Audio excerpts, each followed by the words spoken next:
Is starting Social Security a one-way street? Or are there more off-ramps and turnarounds than most people realize? A lot of people believe they have to lock in their Social Security decision years before retirement.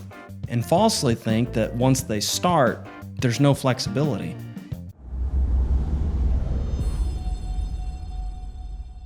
Stick around because today we're going to break down some of the lesser known options that people have within Social Security, how flexible the decision really is, and why understanding these options can significantly impact your retirement. Today we're walking through what people commonly misunderstand about Social Security, what options actually exist today, and how to think about this decision realistically, not emotionally. So Eddie, can you tell us what is the biggest misconception that you see? Most people think that they have to have Social Security completely figured out before they retire. Even if they're working with a financial planner or something like that, they make a decision on Social Security, that's the situation they're stuck with. And they also falsely assume that life's going to continue on today and keep being that way for the rest of the time that they're on this earth. And so they assume that when they start Social Security, there's no flexibility. That's it. Right. Many people just don't realize how flexible Social Security actually is. Okay. There are details that are baked into this that allow for adjustments, reversals, and changes to take place. Yeah. And when those details are ignored, people leave a lot of money on the table. Let's talk about some lesser known options that actually surprise quite a few people. If you start Social Security and later on decide that it really wasn't the right move, you can change that decision. Yeah, but there's rules. Right? So you can do that decision to undo your Social Security once in your life. Okay. And you can do it within the first 12 months of you starting benefits. So you have up to 12 months to undo the decision to take Social Security. You can only do that once in your lifetime, but you can undo it within the first 12 months, but you have to pay back anything that you received up to that point. And that includes any benefits that were paid to you and or your spouse. It may not be easy, but it's still an option. It's an option. So let's talk a little bit about retroactive benefits. This one also gets really misunderstood. Yeah, if you delay benefits beyond full retirement age and then apply later, you can retroactively start those benefits up to 6 months. Yeah, and then you get a lump sum for all those months that you didn't get the prior 6 months. You get one lump sum check back. And then you can begin benefits as if you had started 6 months before that. So you're not going to get the amount you would get at that point in time. It starts 6 months earlier, but you can go back and start collecting that check and get that lump sum payment of the difference that you would have received otherwise. For some people, that flexibility really matters, especially if their circumstances change. Why would someone need to know this? So if you made the decision to delay your benefits for a spouse or something like this, and all of a sudden that spouse predeceases you, that's a big one. Because then the reason why you started it just kind of went away, right?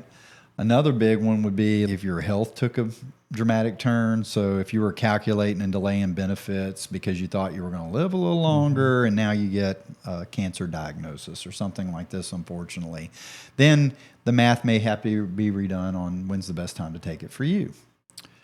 Big consideration to watch out for is if you take this option, you're going to get that lump sum check.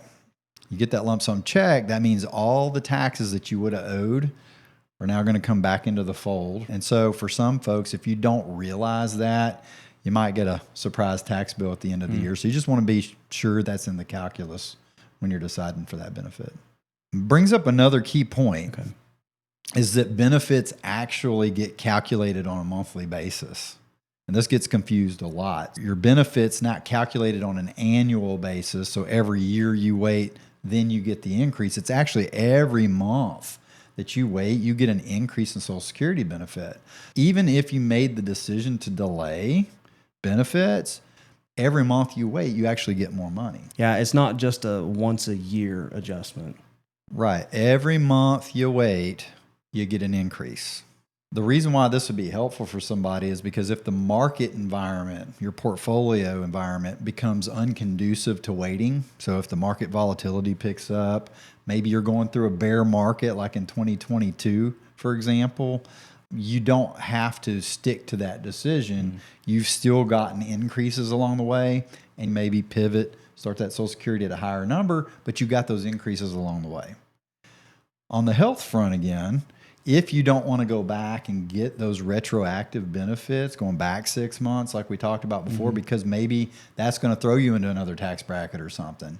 Well, if you then just go ahead and pivot because of health, start your Social Security right then, well, it's going to be off a higher amount. You don't have to start it like you would have 6 months ago at that point.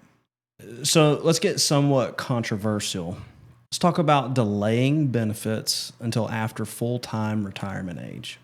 From full retirement age up until 70, benefits increase 8% a year. And that's not counting cost of living adjustments. So why would someone do this? For some people, that guaranteed 8% increase is going to be pretty darn hard to duplicate anywhere else, especially without risk. An 8% portfolio average over time is actually a pretty wild ride, right? Big market swings.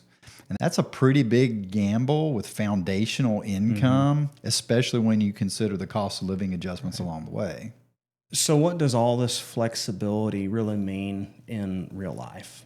Well, practically speaking, if you have the assets outside of Social Security, obviously, you don't have to treat it as an all or nothing decision. Like the decision I'm going to make today is the decision that's going to happen for the rest of my retirement. You can reassess that decision year by year or month by month. If the market drops or you face an unexpected expense or something like that, you can still get increases up till that point of flipping and going ahead and starting your benefits at a later date. I'll give you an example. In 2022, we had a bear market. It was like 18 months the markets are down. We had several clients that were delaying their Social Security benefits. And for one of them, that downturn in the market was going to turn into a pretty large withdrawal rate just because of the risk they had in the portfolio. The percentage they were going to have to pull out over that long period of time would have been a little greater than what we liked. And so we had the discussion, and it was like, well, maybe we go ahead and pivot and go ahead and start that Social Security benefit now. Back off of what we're pulling out of the portfolio, allow it to have time to recover. And if something happens, like an unexpected health issue comes up, you can retroactively claim those benefits and receive a lump sum. Yeah, and that flexibility can provide a lot of peace of mind. Plus, that difference between delaying benefits from age 62 to age 70 can be pretty substantial. We're talking about possibly a significant increase in the amount of monthly income that one would receive in that situation. So, and that higher benefit can offset inflation and longevity risk. Especially for married couples, because the surviving spouse's benefit is directly tied to the highest earner's Social Security. You have to remember the surviving spouse only gets the higher of the deceased spouse or their benefit. They don't get both. So let's talk about some common objections and how we ought to think about those. Here's one, and we hear this a lot. Well, I just might not live that long. Yeah. I mean, it's an understandable objection because a lot of people do discount how long they're going to live. If you go online and find a reputable, a good life expectancy calculator, these calculators will show you as you put in what year you were born, how old you are now. Each year you live, the statistics say you could live just a little bit longer. Well, why is that? Well, you've got to remember when you're looking at life expectancy averages, there's a lot of babies that are born stillborn, unfortunately, kids getting killed in car wrecks, things like this, younger folks that are in that calculation. So they're skewing the average down. So actually, the longer you live, the more likely you are to live a little bit longer. It's not set in stone, but that's what the math says. And let's remember, the question is not just about how long you might live. Right. It's also about how long your spouse might live. You got to remember, they're going to get the highest earner's benefit for the rest of their life too. So just basing it on yours is kind of unfair. Here's another objection. Delaying my benefits is going to drain my portfolio.